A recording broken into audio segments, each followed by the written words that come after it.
இந்த வீடியோவில் was able எந்த இடத்துல யூஸ் பண்ணணும், குடுஹாவ்ங்கிறது எந்த இடத்துல யூஸ் பண்ணணும் அப்படிங்கிறத பார்க்க போகிறோம். இப்போது மேலோட்டம் பார்த்தா வாஸ் ஏபிள் குடுஹாவ்ங்கிறதுக்கு லேசான வித்தியாசம் இருக்கிற மாதிரி தெரியும். ஆனால் நிறைய அர்த்தம் வித்தியாசம் இருக்கும். பாருங்கள், வீடியோ பாருங்கள். Difference between was able and could have. He was able to send a message அப்படின்போது என்ன அர்த்தம்? ஹி சென்ட் இட்னு அர்த்தம். வாஸ் ஏபிள் டு சென்ட்னா சென்ட் இட்னு அந்த மெசேஜ் அனுப்பிட்டான்னு அர்த்தம். He could have sent a message அப்படின்னா ஹி டிட் நாட் சென்ட் இட்னு அர்த்தம். அப்போ குட் ஹாவ் யூஸ் பண்ணும்போது சென்ட் பண்ணலை, அனுப்பலைன்னு அர்த்தமாகுது. வாஸ் ஏபிள் யூஸ் பண்ணும்போது அனுப்பிட்டான்னு அர்த்தமாகுது. அர்த்தமே மாறுபடுது.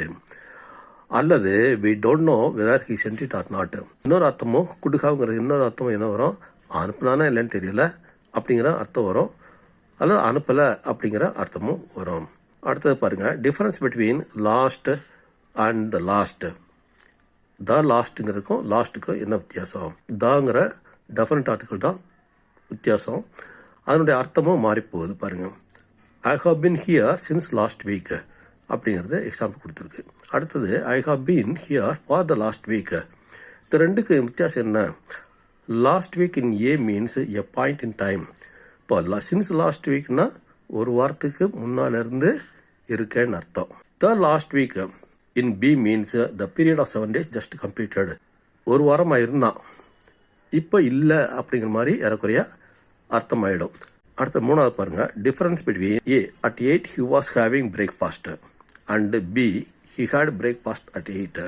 இப்போ ஒன்று பாஸ்ட் கண்டினியூஸ் கொடுத்துருக்கு, வாஸ் ஹேவிங் கொடுத்துருக்கு.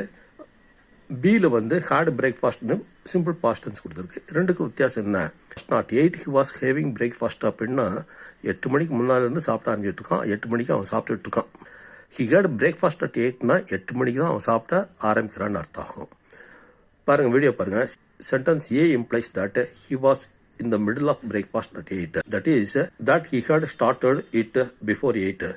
Sentence B would imply that he started it at 8. Sentence பீனுடைய அர்த்தம் என்ன ஆகும் அப்படின்னா, அவன் ஆரம்பித்ததே 8 மணிக்கு தான் சாப்பிட ஆரம்பிச்சான்னு அர்த்தமாகும்.